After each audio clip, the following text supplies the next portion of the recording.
What is going on, everybody? Welcome back to another episode of The Final Whistle, episode 53. I'm pretty sure, episode 53. Got a lot to talk about today. No football today. Nothing going on. Thank God. I'm very happy that we don't have to talk about he who shall not be named. Hey, maybe on Friday. I really hope not. That Pat McAfee and Night Out thing It's tomorrow. Is tomorrow. So let's just hope that nothing happens there. But yeah, they've already blown it off too. We can't. I can't deal with that in my life, Nate. I don't know about you. I literally can't deal with that in my life. Hey, there was another QB I saw in the news around the Steelers, though. Who dat? A certain fan favorite of ours, Shedeur Sanders, is going to be having a visit in Pittsburgh. How about Shedeur Sanders is now like the #1 ranked quarterback? I think that's garbage. I think there's like 4 better quarterbacks other than Shedeur, but yeah, the Shedeur is getting glazed now. Mel Kiper, I think, had him as his #1 ranked quarterback in the draft, which is ridiculous. I mean, I like Jackson Dart. Hell, I like Kyle McCord better. I think Cam Ward's #1. Cam Ward's a great talent. People keep forgetting about Cam Ward. I think he's very good, but I don't know. It's we'll save draft QBs season soon. For later this week. We'll get to that soon. But first thing we got to get to, national championship wrapped up last night. March Madness over, a sad time in everyone's life. The final score 65-63. What a game! Yeah, Nicholas said. Remember last time I asked you? I said 0.00. I congratulated Duke, and I don't know if Nevin's watching because Nevin told me he was going to give me hell about this when he got on the show. But I last show I congratulated Duke as the national champion. I said, congratulations, Duke. You are the national champion. Really nothing else needs to happen. And then Duke blew it. They didn't score a field goal in the last 10 minutes and 30 seconds. That's unbelievable. And that's unbelievable. That's like, dude, you can't make a bucket in 10 minutes, like a bucket. I mean, they made free throws and stuff like that, but nothing fell for Duke.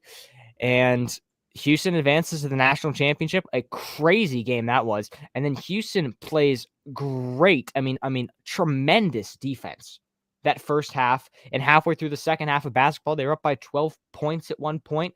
And then, Nate, Florida just battled back. Walter Clayton Jr.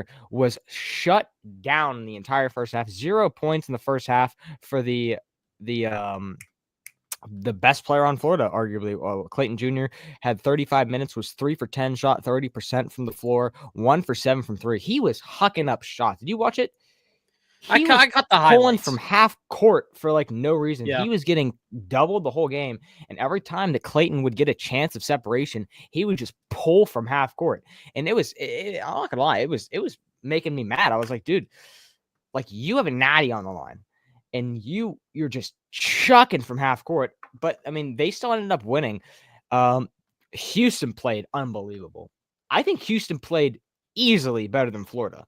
Florida had no business winning that game. No business at all winning that game. And they somehow did. They went on a little bit of a run. Shout out Vinny. I was watching the game with my guy Vinny, and he was telling me, listen, it's just the flow of the game. You guys got to trust the flow of the game. And the flow of the game happened where Florida just got the flow at the right time. That's how college basketball works. They went on a run at the right time and ended up winning the game. The last few seconds of that game, cinema. Absolute cinema. It was great. I had to catch the highlights because I of course went to bed. I didn't watch the whole game. But I'll say this, just looking at the highlights and stuff, I mean, Houston played really good basketball, like you said, in your opinion. Houston, they've always seemed to come up short. This is a team that has had trouble winning the big one. I think the Florida game call said, Houston, we have a problem. I was like, ooh, that sucks. That would suck to hear. That was the call of one of the Florida announcers. But with the Florida Gators, they finished 36-4. And honestly, good for them. They finished out on top. The SEC wins a national championship in men's basketball. Like we talked about last week. The era of SEC dominance in basketball, I think, is just beginning now. I think this was the start of the turn. ACC used to own this entire sport, and now the era, the NIL and stuff, these big conferences, the SEC, the Big Ten, all these guys. But the SEC has taken complete advantage of this and said, you know what? We're going to get all this star power. Like you see Kentucky Just I think it was Jalen Lowe from Pitt goes to Kentucky. Correct. All these guys are transferring to SEC schools. That's where people want to play. Money.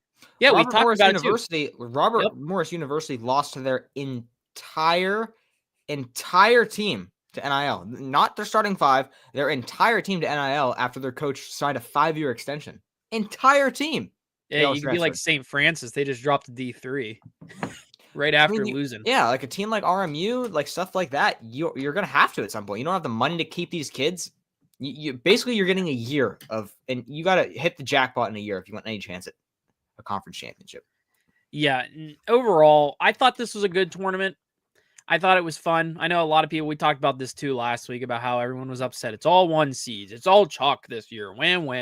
Very good. Very good. It's been a long time. I think this might be I think it was like the second time ever in the last, like, I forget what the stat was, but it was like the first time in a very long time it was all 1s in the Final Four. This doesn't happen that much anymore. So we finally got it again. Honestly, with this NIL stuff, maybe it happens more often. Then we can start having more conversations about it. I don't think it's going to happen again next year. I think there's going to be a lot of good teams next year, especially with all these transfers and stuff going elsewhere. I wouldn't be surprised if Florida runs it back. I wouldn't be surprised if Duke gets all the way there. And we'll talk more about Duke because I do want to talk about Cooper Flagg for a little bit in a second. But overall, I'll just ask you this. What were your overall thoughts on this tournament in a nutshell? Nate, it was a good tournament. There wasn't a lot of upsets, which I know kind of threw some people off. But listen, I liked it. I liked seeing all 1 seeds. It made for better basketball. This is the best Final Four I can remember watching. I really enjoyed this Final Four. All 1 seed, sure, it was chalk, but like getting to watch like Duke beat down Bama was fun. Like Duke choked at Houston was fun to watch. It was unbelievable to watch. This national championship was honestly, this might have been one of my favorite natties I've ever watched. Now, yeah, granted, if I had Houston, I would be talking a little bit different. I'd be like, oh, that sucked. But I really enjoyed that. I really enjoyed the national championship. Florida as a whole, man, wagon. I think that when you looked at this bracket, there were 2 options that you had. It was Duke or Florida. And one of those teams was winning the national championship. I thought it was surefire that both of them would get to the natty, and then it would just be kind of who plays better ball that day. I think Duke wins this game against Florida, how Florida played in the first half. But I mean, Houston's defense was just unbelievable to the point where they stopped Duke. They deserved. It's not like Houston doesn't deserve to be in the national championship. They played the best. I mean, Nicholas is right. Some of the best defense I've ever seen in college basketball. He said it up here. Some of the best defense I've ever seen in college basketball was Houston. I was like, dude, the way they would double and then get out of the double was fantastic to watch. It was unbelievable. You see Houston, the videos got leaked of them like practicing how hard they practice. They're like punching each other, they're diving for the ball. And then the last play of the game, they literally practice that with them diving for the ball. See if I can pull it up here. But it is Houston. Houston was a wagon, and it's tough because of how good Duke and Florida were. I genuinely just don't think that anyone was beating Duke. I was wrong. And no one was beating Florida. And I was almost wrong again. Hey, that was our national championship. Defense, out the bracket. Defense wins championships, Nate. Defense absolutely wins championships. And Houston got as close as you can do to doing that. I mean, Houston is all right. Here's my thing. You're never all right losing a championship ever, Nate. You're never all right losing a championship, but you got to have your head a little bit higher because you stopped Walter Clayton Jr. for an entire half of basketball and you limited him. That's your game plan going into the game. This guy just dropped 30 points in the Elite Eight in the Final Four, the first player to do that since Larry Bird. And now you're going into this game and you got to think, okay, this is the guy. This is the killer. This is the guy who's going to put us in, who's going to send half his team to a transfer portal, right? He's going to be the guy. So you take away Walter Clayton Jr. and you play the best basketball you can possibly play, and you come up just short.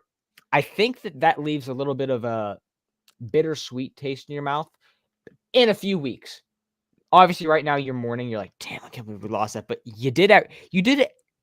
Houston played perfect. I genuinely believe that Houston played perfect until those last minute of basketball where they had turnovers. The first half of this game, Nate, Florida had like 9 or 10 turnovers to Houston's 0. I mean, let's see if I can get the stats here. The turnover margin was unbelievable. Let's see. Turnovers. So Florida had 13 turnovers to Houston's 9. And that's a lot closer than it seemed. In the first half of this game, it was like 10-0 in turnovers. I remember it was 6-0 to turnovers. And it was crazy. I agree, Dan. I think Duke gets by Houston. They win it all. Yes, I agree. The way that Florida played that first half, but again, I can't say that because Duke had a 10-point lead on Houston and lost. Now, granted, I think Houston has a better defense than Florida. It's close. Florida does have an outstanding defense, but this is just an unbelievable national championship, Nathan. I want to hear your thoughts on kind of what went down that last few minutes as well. I mean, I think it was just an overall great ending to the game. I think the team that deserved to win won, being Florida. They were probably the best college basketball team all year, in my opinion. So I think the right team did win. I think Houston, honestly, though, I think they're going to be back. Let me show you this video here. It depends if they don't lose that much, though. Yeah. I don't know if people are going to transfer or not, but. Let me move this tab over to here. Hold on. Because if I think you're trying to make NBA aspirations, if you're on Houston or Florida, I think you'd rather want to be playing for Florida. Correct. Well, to a sense. Let's see if I can do this. So this is the way Florida practices. Or Houston practices. Look at this. Yeah. I mean, this is crazy. This is sick to watch. He just hit him in the back of the head with an elbow. Look at this. Yeah. I mean, Houston was out rebounding Florida for the first half. It was sickening how much they were out rebounding them. And just look how physical they practiced. Look, that ball ain't dead until you got it. Look at that. That's look, he has him at a chokehold, Nate. He got him in the mandible claw. Yeah. This is nuts. Look at this. Nicholas says, I know the court burns are brutal. Oh, brutal. Brutal. Yeah, they have knee pads on, but I don't know how you're not wearing compression. Look at this. I mean, he just got an elbow to the back of the head, lost it, and then look, they just get a brawl. Yeah, he's just covered his face. It's like WrestleMania right there. This is like Mania, but I mean, what a crazy.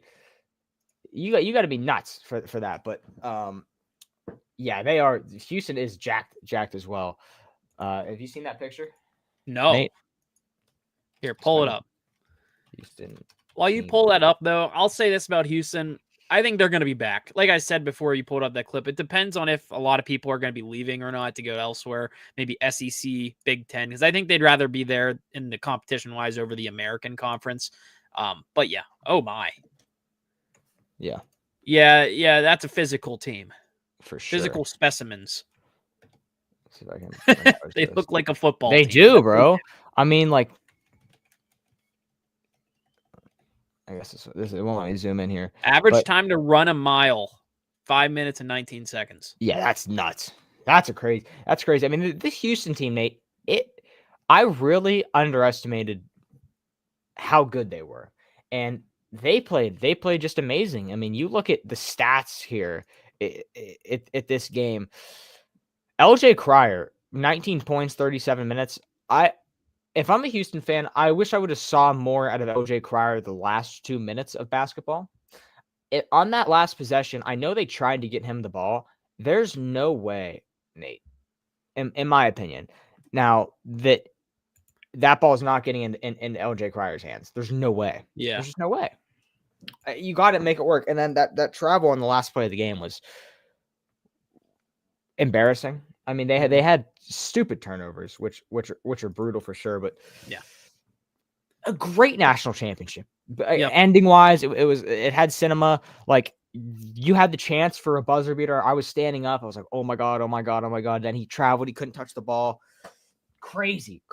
Just a great natty. Yeah, overall. And I want to briefly discuss this little topic I just kind of thought about today. And I've seen it on Twitter throughout, like, people proposing this idea. So the consensus number 1 overall pick in the draft is Cooper Flagg, you would say. Do you think there's a situation that Cooper I do Flagg, feel bad for Sharp Nick, number 21? Do we think Cooper Flagg, there's a slim chance he goes back to Duke after the way it ended? 0%. You don't think so? Nope. You don't think he would want to make more NIL money? Because that's another part of it. He would make more money at Duke than he would in the NBA, but why would you? Let me pull up something. Do we know if is It's just the way I feel like it ended for him because he missed a shot. It could have gave him the win. I feel like if he wants to win at Duke, I think isn't he only like 18 years old? He's Cooper young. Flagg is 18. Yeah, hold on. Let me. Ooh. Is Braden still watching? Because let me pull up the graphic for Cooper Flagg here.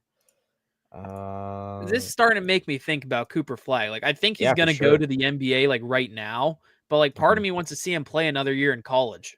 Yeah. This is what's happening. I don't know if you know the agenda, Nate, but this is the agenda. This is the agenda.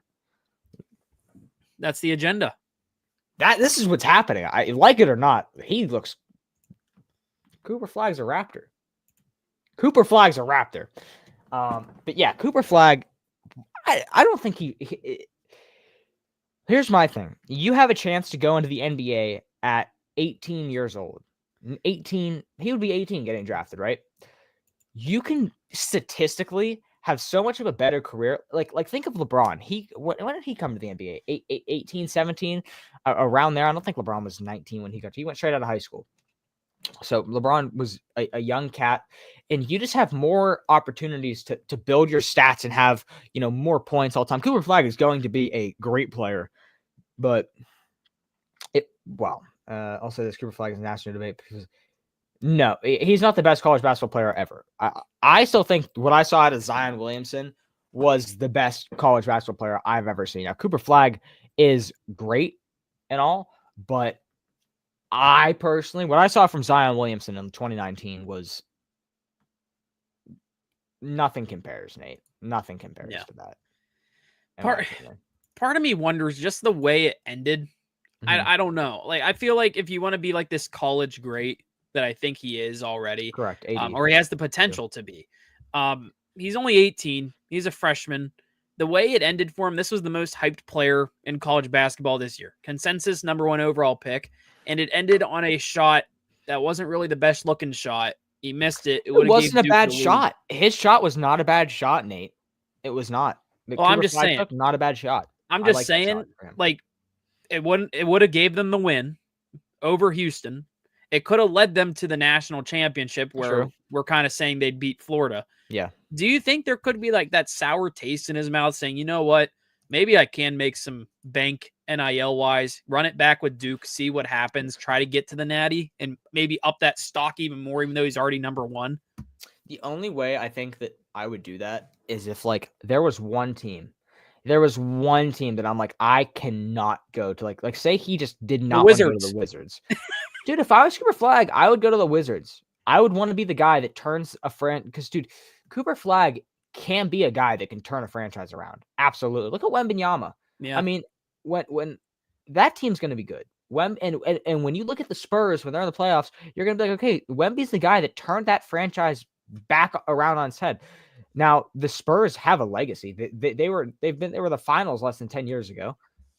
But listen, the Wizards haven't been there in years, Nate. Years haven't been good in years since. I mean, John Wall was the last time the Wizards were even good, and they still were first round exits every year with John Wall and Bradley Beal.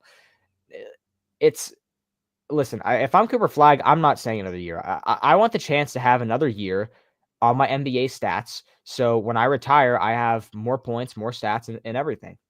Like Braden says it here, you can make as much bank as possible with NIL. True.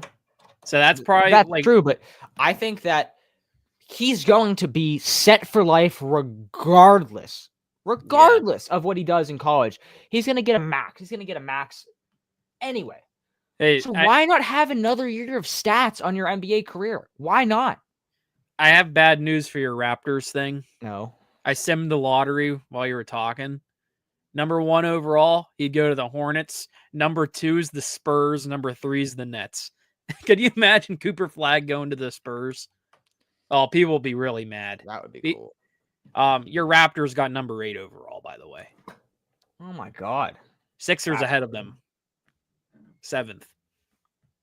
But yeah, I thought it would be an interesting little kind of like, I don't know. Is there a deadline? Like, when's the deadline he actually has to commit to the draft? I don't know. I was gonna look that up and then I forgot. But it's gotta, if there's a deadline for it, it should 100% be before the lottery. It has to be. Yeah, I feel like it would be really weird if the deadline was any time possible before the draft. He could just look at who gets the number 1 overall pick and say, you know what? Yeah, I don't think that's fair to that team. But I mean, I don't know. I think I think there might be a thought in his head saying, like, you know what? I can make $1 bazillion in NIL. There's no cap. Yeah. Like we brought up the NBA super like max contract. There's nothing better than that. Like NIL, you can the age of NIL right now. We've been talking about this now for weeks. College basketball is over. Kind of the peak 2 college sports, football and basketball are done. I know college baseball is in full swing, but I kind of paid a little attention to it. But some big news happened today. Oh God. And it was shocking news in the NBA world. The Denver Nuggets cleaned their entire house. Now, when I saw this, I got this alert. I was like, why? Why'd they fire their coach? Then I saw they fired their GM as well. How, Dan, can you explain why they're doing this right before the playoffs? Yeah. So they fired their head coach and they won't extend Calvin Booth. I don't think they fired him. That was the latest update at 1 o'clock. Maybe they have fired him since then, but it says in a shocking move, the Nuggets moved on from head coach and GM. Both? Okay, yeah, so they're both done. Yeah. I don't think there is an explanation out yet. I heard there was turmoil within Booth and Malone. Michael Malone just won a finals within the last few years ago. Yeah. I don't think there's a reason to fire him. The Nuggets aren't struggling this year. They're not having. Yeah, they're 4th in the West. They're a game behind the Lakers. Literally, they are the 3 seed in the 3 seed in the Western Conference. Nate, let me pull this up. Let me pull up the 3 seed in the Western Conference. Right now they're 4th. We'll get to that later. 1.5 back. But everyone's a game and a half back. I mean, the 10th seed is like the drop from 3 to 8 is. It's within 2 games. Substantial, yes. But when you look at this Denver team, Nate, there's no right reason where you would let go of a head coach unless something, of course, internal has stemmed from that, right? So when you look at the Nuggets, and you're hearing rumors now of turmoil with the GM and the head coach, you get rid of both is something you don't see. Getting rid of one, sure, but this isn't the offseason. This is you're 5 games away from the playoffs. You have a game tonight, right? They have a game tonight, if I'm not mistaken. Let me look. They play tomorrow. Tomorrow, yes. You have a game tomorrow and you don't have a head coach. This is tied for the latest coaching firing in NBA history, tied to the exact date. No coach has ever been fired this late in an NBA season. And I don't know the last time it happened, but it was probably not a contending team. The Denver Nuggets can win the finals easily, Nate. Yeah. They can win the finals easily. Now it's Lakers in 5, right? It's Lakers in 5, but the Nuggets can still do it. I've never heard of that. And Malone's a good coach. I would take him on the Raptors. Of course I would take him on the Raptors, but no one knows why. Something has to be that we don't know in the public yet. And it's going to come out eventually what happens. Not to speculate, there could be allegations with something. I was thinking about that. You never want that to be the case. Yeah. There could be something internal, like Braden brings this up. Is there talking behind you better? That's no reason to fire both of them, though. Gossip. You don't fire a head coach 5 days before the playoffs. You'd be surprised. Gossip. You don't do that. No. Here's what the options are. A scandal's about to come out. A unbelievable scandal of tampering, allegations, or something internal where it's like cheating or something. A cheating scandal is going to come out, steroids, something unbelievable is going to come out of this. No one knows what it's going to be yet.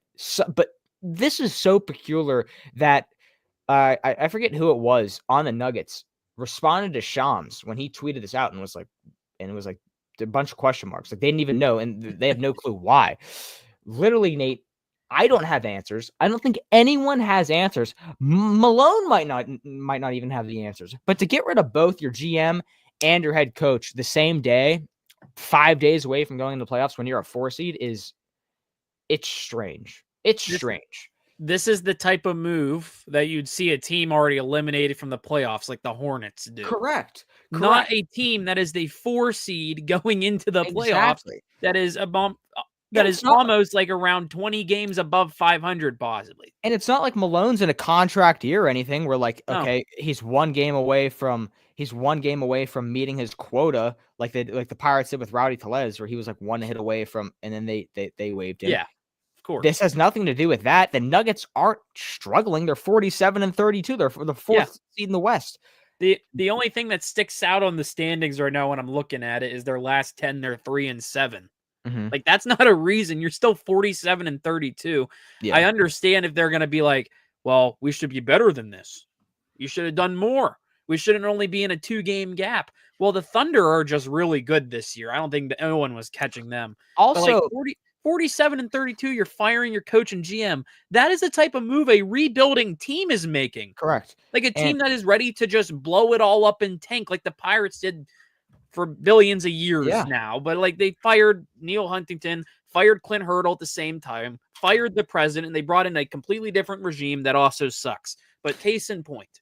It's not like the Nuggets informed him that, hey, this was gonna be your last year.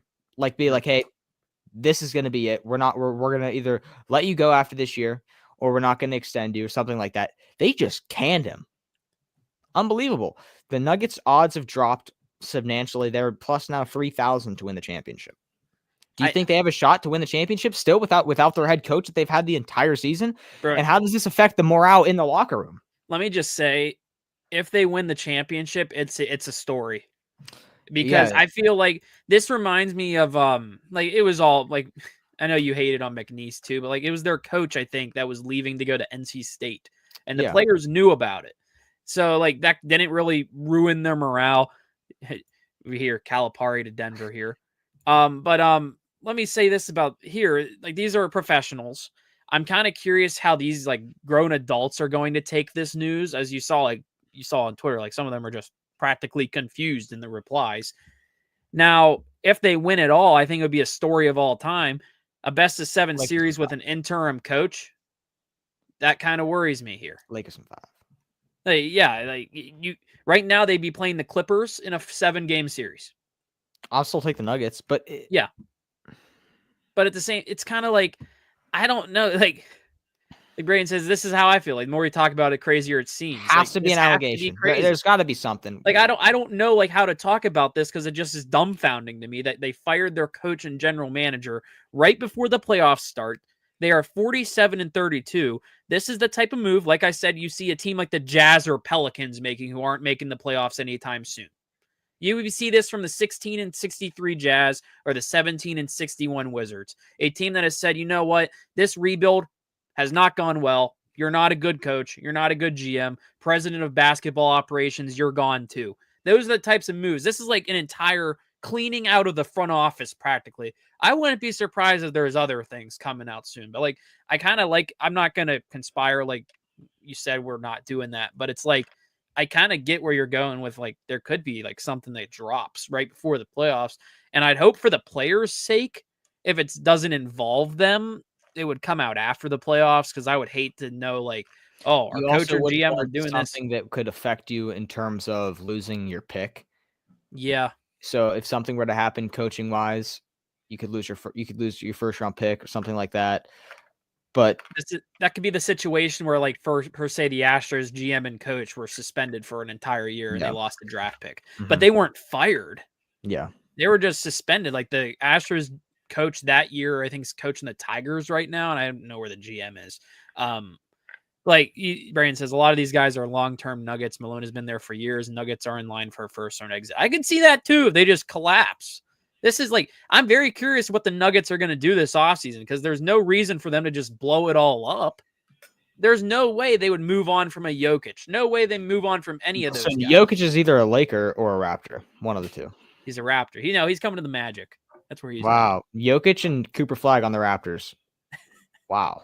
But like, there's no way. Like, is there a world where this Nuggets team, like per se, they get swept or lose in 5 in the first round, where the new GM or coach come in here and they just blow it all up and trade everybody?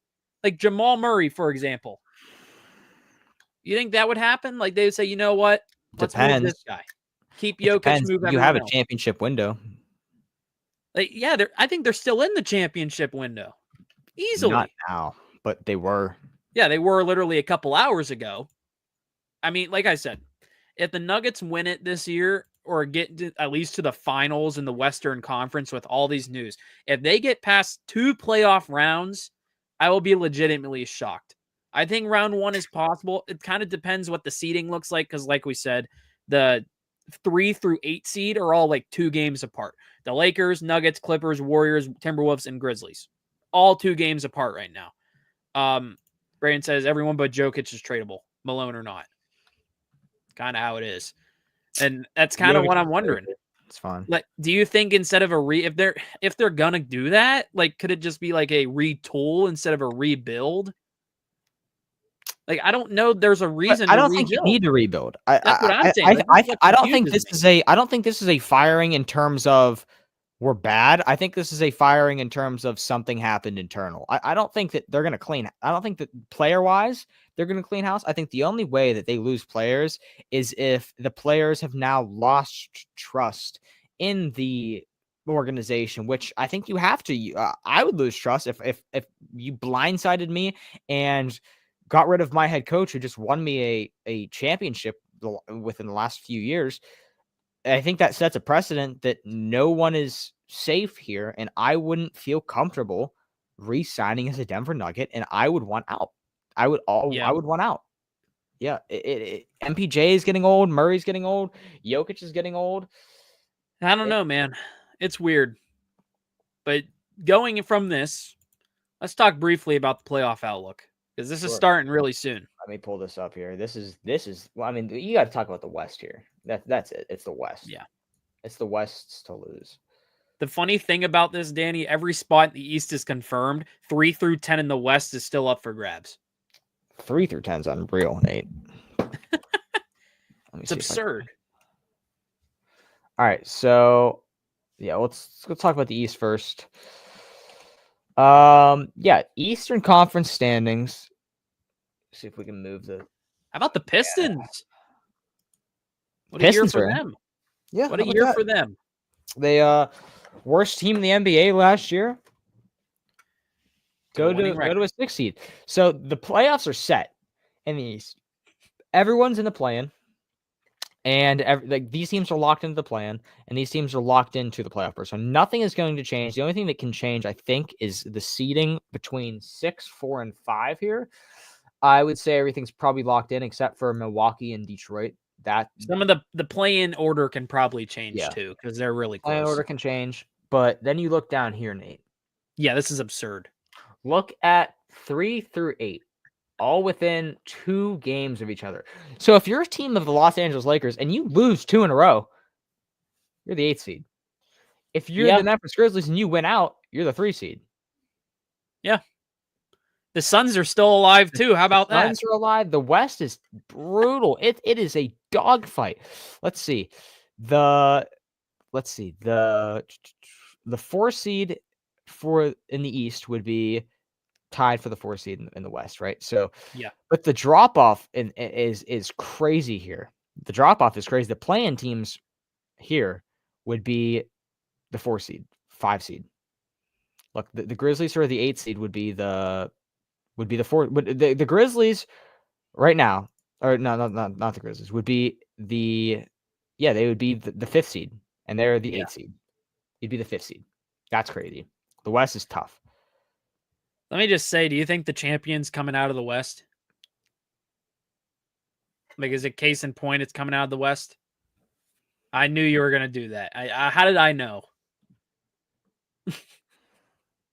The LeBron Funko.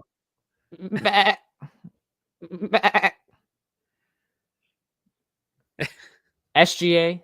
Braden brought up how the Grizzlies also fired their head coach recently in the chat. Lakers in 5.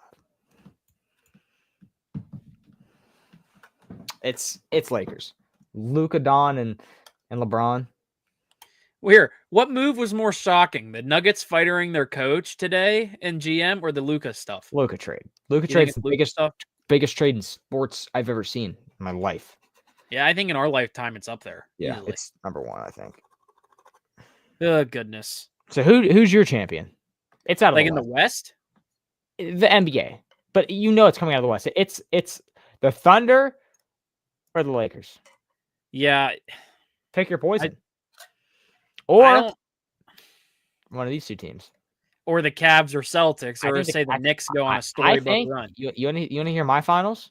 Huh. Cleveland Lakers. I think Cleveland, LeBron is going to either give Cleveland another championship with a loss, or he's going to take a championship away from the city that he calls home. And the storyline's there, Nate. The storyline's there. LeBron versus Cleveland. Let me ask you, do you remember what our picks were at the beginning of this? I feel like I had the Mavericks winning it all.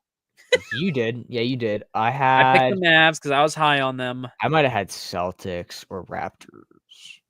No, I think I might have taken the Knicks. Did I? I think I went Mavericks Knicks for my championship. I might have had Knicks Clippers. I really was high on the Clippers. Nuggets are good. I might have had Lakers. I don't know. We'd have to look back at this. I mean, I'm curious of how this is going to go.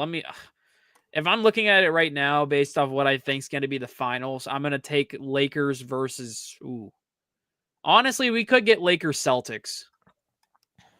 The battle of the two most prized franchises in NBA. Like the overall NBA landscape.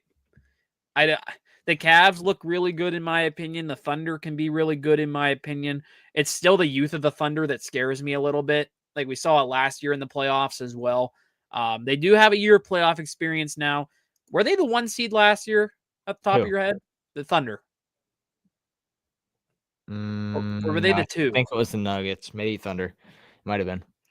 So this is going to be year 2 for a lot of these Thunder guys in the playoffs with this Thunder core they have built.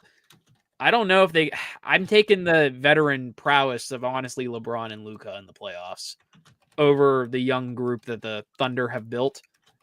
If I'm guessing the finals today, I'm taking Celtics Lakers. I don't know if I can pick a winner. Honestly, probably the Lakers. The Luka trade is going to put them across anyone else. The way they've been playing good basketball too, I think, ever since the Luka deal. Like they're a really good team, 48-30. Yeah. I don't know what you got. I mean, I told you I have the Cavs versus the Lakers. Cavs Lakers. How do you think Cleveland reacts if that happens? Like the fans. Are they burning jerseys again? Base. No, but they'll be happy. Cleveland's good. Cleveland's good, but Cleveland, Greenland, Dreamland, Lakers in 5. Well, that's NBA stuff. Anything else in the world of basketball we want to talk about today before we move on to the last topic?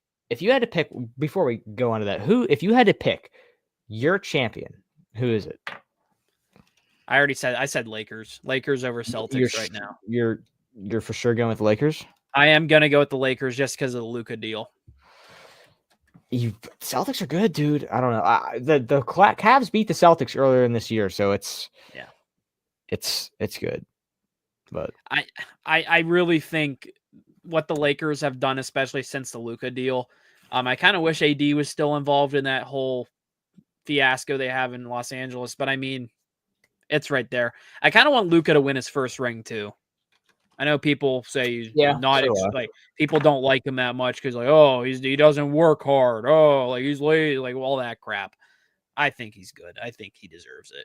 I've wanted him to win one since he's been on the Mavs. Like, that's why I picked the Mavericks to win it all. I thought they could have, and then you're a Luka guy. They're currently a play-in 38-41, holding on for dear life, trying to get the Suns out of here. Yeah. How many games are left, by the way? 5. Because the Suns could practically be eliminated within the next 2 games, right? Yeah, let's see here. So we have games today. We have games tomorrow. I think it ends April 14th. So games tomorrow, games Thursday, Friday, the Suns Saturday. I think it's done. I think the play-in starts Monday. Yeah, so this is, I think April 13th is the last day of regular season, and then Monday's the plan. So when I'm looking at I looked up the Suns schedule really quick. Here's what they have left: Warriors, Thunder, Spurs, Kings. I think they're out. Yeah, I think the Suns are done. Probably. They're not beating the Thunder. They're probably not beating the Warriors. They're bad. KD, poor KD. You think he's gone? Yeah, I hate KD. Yeah, he'll find a new team to go to. KD sweepstakes again every year. It's every year. He'll ruin another team. Yep, hate him. Okay, well, we got one more topic today, and it was a topic of conversation here in Pittsburgh, Yinzerland. Opening day chaos, man. I don't know if you saw the clips by chance. It was something else. I wasn't there. Yeah, I wasn't there. And the booing? Oh, there was a lot. There was a thing about Roberto Clemente. There was a thing that just came out on Twitter today. No matter, it all gets blown out of proportion because when literally when nothing goes wrong, or when nothing goes right for a franchise, like everything has gone wrong in history practically, especially since this front office has taken over. It's going to get amplified by an angry fan base who is already really upset with the owner, with the general manager. Let's start here. Like the coach, he got the loudest boos of the entire team and stuff. I was listening it on the radio on the way to work on, I think it was Friday. I know Cullen Holderman got booed. I mean, I would have been. He's not pitching good. So that makes sense. But I mean, it's opening day. If you're a player, you're probably not wanting to be booed. I could tell people were saying Skeens wasn't happy that his teammates were getting booed. I mean, I wouldn't be happy either. But I mean, it is what it is. You got angry Yinzers. Yinzers are going to let you know.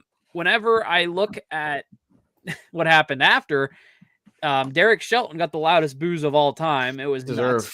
Yeah, and I'm at the point with Derek Shelton where it's interestingly enough, I wrote this down on my notes app. Today's lineup is the 12th game of the year. It is the 12th different lineup that Derek Shelton has put together. 12th different combination. This is the one baseball team I think in the history of baseball that has a different lineup every day. They don't have a set lineup. I think the only one that was repeated was yesterday's, but it was Sunday's, but there was a late scratch. So I'm not counting that.